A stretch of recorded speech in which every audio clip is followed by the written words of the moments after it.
చెప్పడానికి వెళ్తారు. నేర్చుకున్నారా లేదా అడుగుతాం. నేర్చుకున్నారా?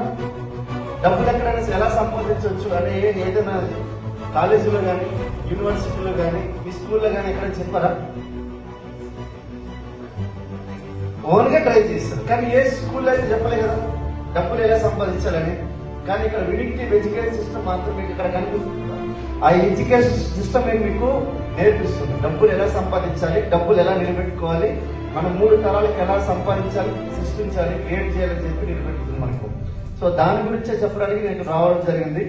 సో గుర్తుపెట్టుకోండి, ఏ కాలేజ్, ఏ స్కూల్, ఏ యూనివర్సిటీ కూడా మీకు నేర్పించదు డబ్బులు ఎలా సంపాదించాలో నేర్పించదు. కానీ మేము నేర్పించడానికి వచ్చాం. అందుకని మీకు luckiest person in the world అంటే ఈవినింగ్ కూడా తదాస్తు దేవతలు బయట తిరుగుతూ ఉంటారు. అర్థమైందా?